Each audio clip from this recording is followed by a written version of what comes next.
Halo semuanya, kembali lagi di Scary Stories. Di video kali ini, kita akan membahas sebuah film tentang sebuah keluarga hampir hancur yang liburan ke sebuah rumah terpencil namun penuh misteri. Tamu tak diundang malah membuat keadaan semakin runyam.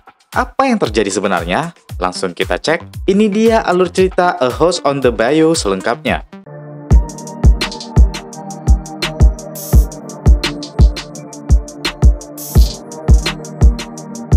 Di awal cerita, terlihat sepasang suami istri sedang melakukan percakapan serius mengenai perselingkuhan yang dilakukan oleh sang suami. Mereka bernama John dan Jessica. John meminta maaf atas perselingkuhannya dengan salah satu mahasiswinya di universitas tempat dia mengajar. Lalu Jessica mengajukan 3 syarat untuk hal itu. Yang pertama, dia harus melupakan dan meninggalkan selingkuhannya. Yang kedua, mereka tidak boleh memberitahukan perselingkuhan ini kepada anak mereka yang bernama Anna. Yang ketiga, Jessica meminta untuk berlibur ke suatu tempat dengan alasan agar tidak merusak keakraban rumah tangga mereka. Singkat cerita, mereka bertiga pun pergi berlibur, dan ini dia Anna, anak mereka. Dalam perjalanan, Anna terlihat tidak berminat untuk ikut berlibur dengan ibu dan ayahnya. Dia bilang ini cukup membosankan. Tapi ketika mereka bertiga sampai, Anna dan ayahnya takjub melihat rumah besar yang ada di tengah antah berantah itu. Suasana rumah itu terlihat nyaman dan jauh dari hiruk-pikuk khayalat ramai. Lokasi ini memang dipilih oleh Jessica dari kantor tempat dia bekerja. Dia sempat memberitahu John sebelumnya tentang rumah ini, tapi John mengaku lupa dengan hal itu. Ternyata, rumah ini sedang dijual melalui perantara tempat Jessica bekerja. Jadi untuk sementara waktu, kantornya mengizinkan Jessica untuk menyewanya. Anna pun bergegas mengeluarkan kucing peliharaannya yang bernama Tup-Tup. Lalu dia pergi ke lantai atas untuk memilih kamarnya sendiri. Beberapa jam berselang, Anna dan orang tuanya terlihat menikmati suasana di kolam renang rumah itu.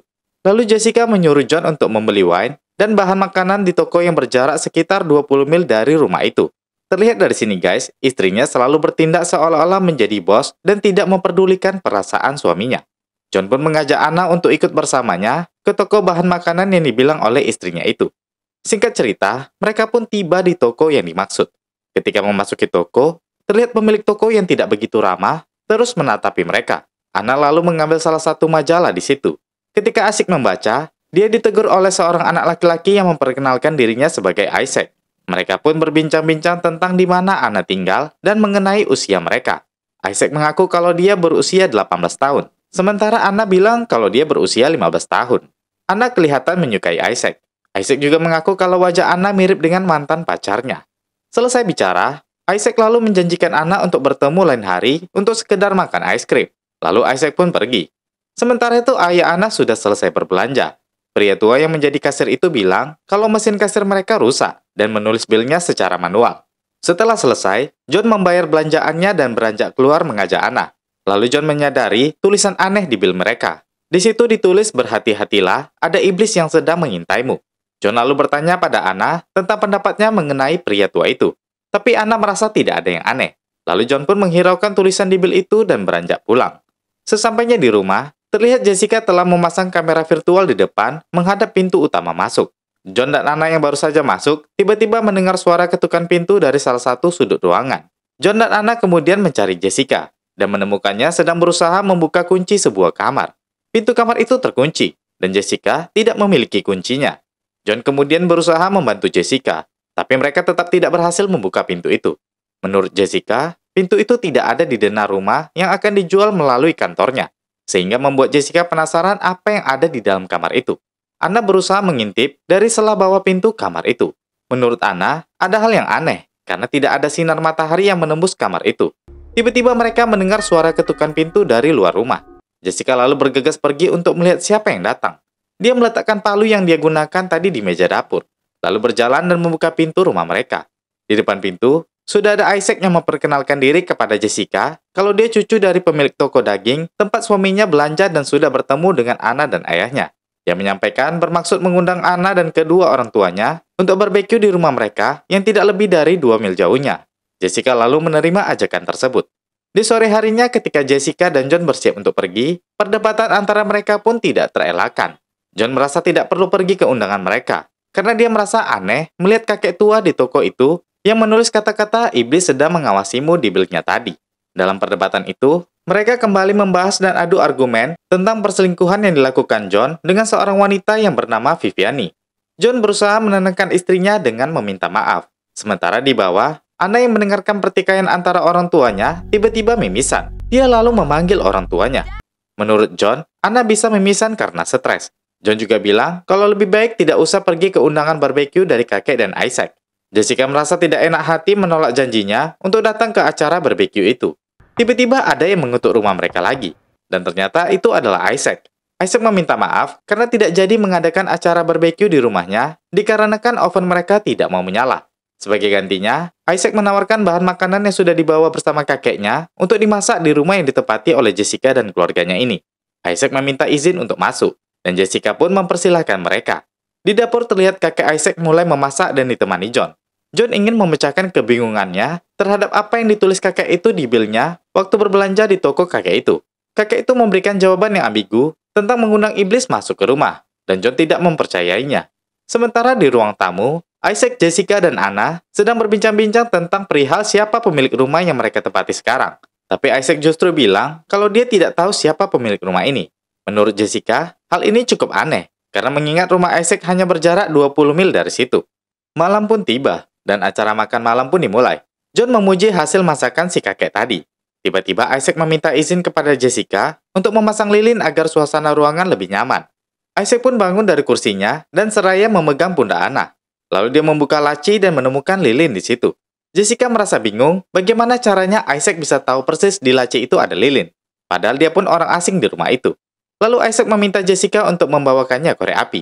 Jessica yang merasa curiga lalu mengajak John untuk mencari korek api. Di ruang lain, Jessica lalu meminta John untuk mengusir kedua orang aneh itu. Jessica menyadari ada hal yang aneh dengan mereka.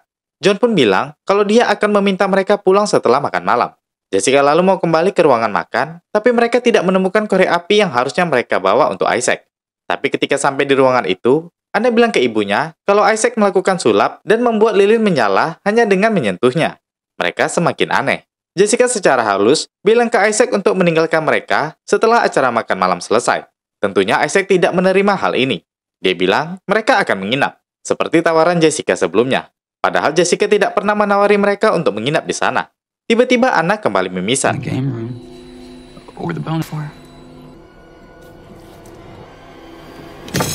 Setelah melihat Anna tidak sadarkan diri, si kakek tadi malah izin ingin pergi ke toilet. Singkat cerita, Anna pun tersadar dari pingsannya. Di sana terlihat Isaac mulai bersiap-siap untuk keluar dari rumah itu. Tapi Isaac terus memancing emosi John dan keluarganya dengan bilang kalau Anna sebenarnya menyukai dirinya. Mendengar itu, John lalu emosi. John ingin menyerang Isaac. Lalu Isaac menunjukkan sebuah kunci yang dia bilang kalau itu kunci ruangan rahasia yang ingin mereka buka siang tadi. Tiba-tiba, mereka mendengar suara Tup-Tup, kucing kesayangan Anna yang sedang meraung. Mereka mencari asal suara itu. Ternyata Tup-Tup terjebak dalam ruangan yang tidak bisa mereka buka. Di situ ada kakek Isaac. Mereka menuduh kakek itu yang mengurungnya di sana. John dan Jessica meminta kunci itu kepada Isaac, tapi justru dipermainkan Isaac. Kunci itu tiba-tiba hilang dari tangannya. Tiba-tiba suara kucing itu pun berhenti. Lalu Isaac bilang kalau kunci itu ada di saku belakang milik John. John berusaha membukanya, tapi kunci itu tidak berfungsi. Isaac pun kemudian pergi. Lalu tiba-tiba kakek itu mendekati John dan bilang kalau mereka harus berbicara sebelum Isaac kembali. Kemudian mereka berkumpul di ruang tamu terkecuali Isaac. Kakek ini memulai pembicaraan kalau dia sudah memperingatkan John sebelumnya dan menyindir John kalau dia seorang penipu. Di situ juga kakek ini menceritakan kalau Isaac bukanlah cucunya. Dan saat itu, Isaac tiba-tiba saja muncul di suatu musim panas di balik rawa-rawa. Isaac mengaku kepada kakek itu kalau orang tuanya sudah mati dan meninggalkan banyak uang. Tapi dia tidak punya tempat tinggal, sehingga kakek ini membawanya untuk tinggal bersamanya. Jessica memotong cerita kakek ini dengan bertanya sudah berapa lama Isaac tinggal bersamanya. Lalu kakek itu menjawab, sudah berpuluh tahun lamanya. Sontak Jessica, Anna, dan John kaget dan tidak mempercayai hal ini, karena Isaac mengaku kalau dia masih 18 tahun. Tapi kakek ini bilang kalau dia tidak pernah menua, entah mungkin karena trik-trik sulap yang bisa dilakukannya. Kakek ini pun lalu bangkit dari duduknya dan bilang kalau dia mau memutar musik sebelum Isaac kembali. Ketika dia memasang kaset musik itu, bukan musik yang keluar, melainkan percakapan antara John dan Viviani selingkuhannya mengenai perceraian yang sudah direncanai John sebelumnya. Mendengar rekaman itu, John kaget dan marah-marah kepada kakek ini. Tapi kakek ini menunjukkan kalau itu memang kaset musik, dan mungkin ini ulah Isaac. John dan Jessica pun bertengkar hebat tentang perselingkuhan John ini. Tiba-tiba Isaac pun muncul dengan membawa Tup-Tup yang ternyata masih hidup. John lalu kembali bertengkar dengan Jessica dan menuduh Jessica telah bekerja sama dengan Isaac dan kakek ini untuk menjebaknya. Jessica jelas menentang hal ini dan bilang kalau dia bahkan tidak pernah kenal dengan orang-orang ini sebelumnya. Tiba-tiba, Anna melihat sesuatu dan berteriak. And she's probably Holy shit! What? Mereka lalu mengintip keluar jendela dan melihat bayangan yang bergerak cepat. I don't see it. Where are you? Isaac dan kakek itu bilang kalau mungkin saja itu anjing liar atau bisa jadi serigala liar. Isaac lalu mengajak mereka untuk berburu dan mengeluarkan senjata dari bawah kursi. Melihat ini, mereka merasa semakin ketakutan dengan Isaac. Isaac lalu mengajak dan menyuruh John pergi keluar rumah. Tentunya John menolak karena takut ditembak oleh Isaac. Jessica membujuk Isaac untuk meletakkan senjatanya. Dan itu disetujui oleh Isaac dan dia bilang akan memberikan senjata itu ke kakeknya. Lalu Isaac dan John pun bergerak pergi keluar rumah. Sementara Anna dan Jessica diawasi oleh kakek tua itu di dalam rumah. Setelah berjalan beberapa meter menjauhi rumah itu, tiba-tiba John menyerang Isaac. This wasn't the deal we made. And shoot Jessica. What the fuck are you doing? Ternyata Isaac adalah pembunuh bayaran yang disewa oleh John untuk melakukan pembunuhan berencana kepada Jessica agar John bisa hidup bersama kekasihnya yaitu Viviani. John memarahi Isaac yang sudah melewati batas perjanjian mereka karena tidak sesuai dengan rencana awal mereka, yaitu Isaac akan berpura-pura merampok keluarga John, dan dalam insiden ini, seharusnya Jessica mati tertembak di kepala yang akan dilakukan oleh Isaac. Isaac di sini berdebat kalau dia hampir saja ketahuan oleh Jessica, kalau dia berusia 21 tahun. John lalu tetap bersikeras kalau semua harus berjalan sesuai rencananya, karena dia memang sudah tahu kalau Jessica sendiri yang akan membawa mereka ke rumah itu, dan ini akan menjadi alibi kuat untuk John setelah Isaac membunuh Jessica. Dengan begitu, dia akan terbebas dari Jessica dan bisa menikahi selingkuhannya, lalu akan membayar Isaac sebesar $100.000. Isaac lalu menyetujuinya. Di dalam rumah, Jessica mencoba melakukan penawaran dengan kakek itu untuk bisa membebaskan dirinya dan putrinya dan bermaksud meninggalkan John di sana. Tapi kakek itu tidak mau mengkhianati Isaac. Tidak lama kemudian, John dan Isaac kembali masuk ke rumah dan bilang ke Jessica kalau dia memang mau merampok Jessica dan keluarganya. John berakting seolah-olah dia pun menjadi tawanan Isaac. Isaac lalu menggiring mereka bertiga ke kamar yang terkunci itu. Lalu dia menyuruh John untuk masuk terlebih dahulu. John bingung, karena ini tidak sesuai dengan rencananya. Agar tidak curiga, dia tetap memasuki ruangan itu.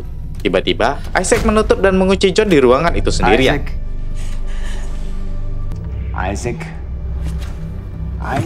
open the door! Open the door! Isaac lalu bilang ke Jessica kalau John sudah sering berselingkuh di belakangnya, dan dia meminta Jessica untuk menerima hal ini. Tiba-tiba ketukan pintu terdengar lagi. Sementara itu, John terus berteriak kepada Isaac untuk dibukakan pintunya. Jessica lalu diminta untuk pergi melihat siapa yang datang. Dia pun meninggalkan Anna dengan kedua orang itu, lalu turun mengambil martil dan membuka pintu. Ternyata Viviani lah yang berada di luar. Dia terkejut melihat Jessica yang membuka pintu dan bilang kalau John yang mengirim SMS kepadanya untuk datang ke sana secepat mungkin karena John berada sendirian di rumah itu. Jessica tidak mempercayainya, lalu menjelaskan kalau mereka sedang ditawan dan John berada di dalam kamar sedang dikurung oleh Isaac. Dia meminta Viviani untuk segera pergi memanggil polisi dan meminta bantuan kepada mereka untuk segera datang ke rumah itu. Viviani lalu memberikan semprotan merica kepada Jessica untuk berjaga-jaga. Lalu Viviani pun bergegas masuk ke mobil. Tapi hal aneh terjadi.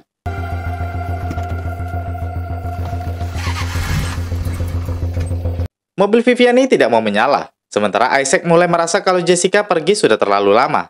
Dia mengutus si kakek membawa Anna untuk mengambil bensin. Di dalam, John terus berteriak kalau Isaac sudah berkhianat. Dia meminta kunci agar bisa keluar. Lalu Isaac menyuruhnya untuk membuka sebuah pintu di dalam kamar itu, karena di sanalah ada jalan keluarnya. John lalu menuruti Isaac dan membuka pintu itu dengan ragu-ragu.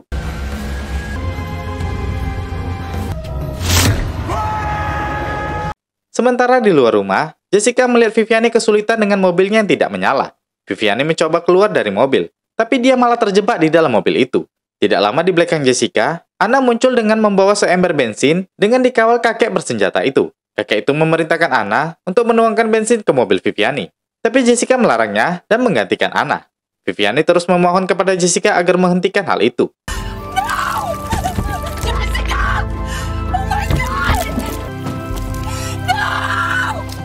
Ketika semua bensin habis tertuang, kakek itu tanpa ragu membakar mobil yang masih ada Viviani di dalamnya.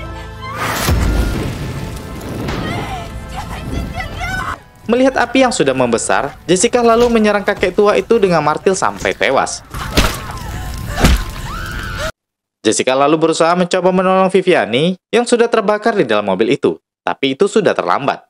Jessica mencari kunci mobil di jaket kakek itu, tapi tidak ketemu. Dia lalu teringat kalau ada kunci mobil lain yang disimpan John. Dia lalu mengambil senjata kakek itu dan memberikan senjata dan juga semprotan merica tadi kepada Anna untuk berjaga-jaga jika Isaac datang. Jessica menyuruh Anna untuk menembak Isaac jika dia bertindak.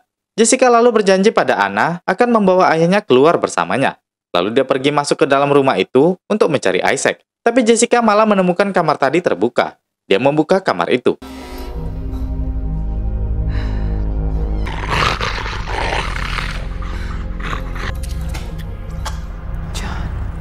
Dalam kondisi sekarat setelah dimangsa oleh anjing liar, John bertanya tentang Viviani dan menyuruh Jessica untuk menyampaikan bahwa dia sangat mencintai Viviani.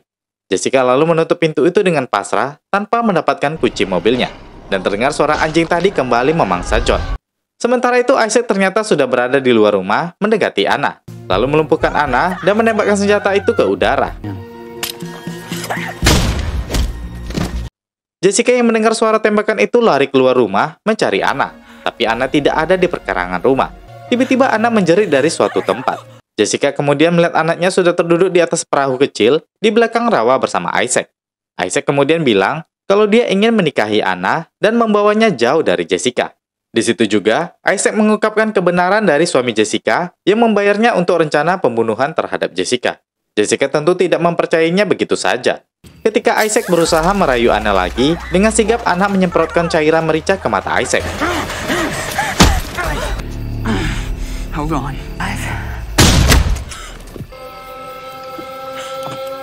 Isaac lalu membeberkan bahwa rumah itu dibuat oleh dirinya dan orang tuanya untuk menghakimi orang-orang seperti John dan memberikan kebenaran. Dia mengaku telah hidup selama berabad-abad lamanya. Dia tidak yakin pada dirinya kalau dia ini sebenarnya malaikat atau justru iblis. Isaac lalu melemparkan kunci mobil mereka.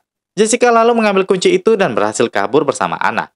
Keesokan harinya, Jessica melaporkan semua kejadian ini kepada polisi. Tapi polisi itu bilang tidak pernah ada rumah di lokasi rawa-rawa yang dimaksud oleh Jessica. Mendengar hal itu tentunya Jessica bersikeras kalau rumah itu ada. Karena dia adalah agen penjualan rumah dan rumah itu dijual melalui perantara kantornya. Tapi polisi tetap mengatakan tidak ada. Jessica lalu meminta polisi untuk membawanya ke rumah itu kembali dan meninggalkan Anna di kantor polisi. Singkat cerita, mereka tiba di lokasi. Tapi Anna terkejut karena tidak menemukan rumah besar yang mereka tempati itu. Hanya ada air mancur yang tidak menyala di sana. Jessica kebingungan dan menyadari kalau memang tidak ada apapun di sana. Kemudian, mereka pun kembali pulang. Di dalam perjalanan, polisi itu menyuruh Jessica untuk membuka laci dashboard mobil itu. Di situ Jessica menemukan kamera yang sama yang digunakan di dalam rumah tersebut. Jessica menghidupkan kameranya, dan terlihat wajah Isaac yang bilang kalau dia berada tepat di belakang Jessica. Melihat ke arah belakang, Jessica kaget dan terheran-heran bagaimana Isaac bisa mengemudikan mobil seperti normal, dan di sebelahnya terlihat pula kakek tua yang sudah dibunuh oleh Jessica sebelumnya. Lalu polisi itu pun menepi, dan Isaac lewat sambil tersenyum. Polisi lalu bercerita kalau kasusnya bukan yang pertama dia hadapi. Isaac dan kakek itu membantu mereka dalam mengatasi orang-orang jahat yang akan langsung dibawanya ke neraka. Dia hanya menyakiti mereka-mereka yang jahat saja. Polisi itu juga tidak tahu apakah Isaac manusia atau iblis dan sejenisnya. Hanya saja, Isaac akan selalu membantu mereka mengatasi kejahatan di daerah itu. Setelah menjelaskan hal ini, polisi itu lalu meminta Jessica untuk menjaga rahasia itu dan membuang kamera itu keluar. Dan setelah dibuang, kamera itu terbakar dengan sendirinya.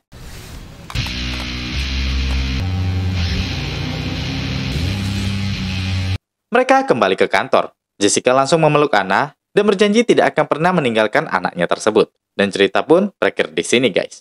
Seru juga ya cerita satu ini, di mana tak hanya polisi, namun makhluk halus sekalipun bisa saja mengadili kesalahan seseorang.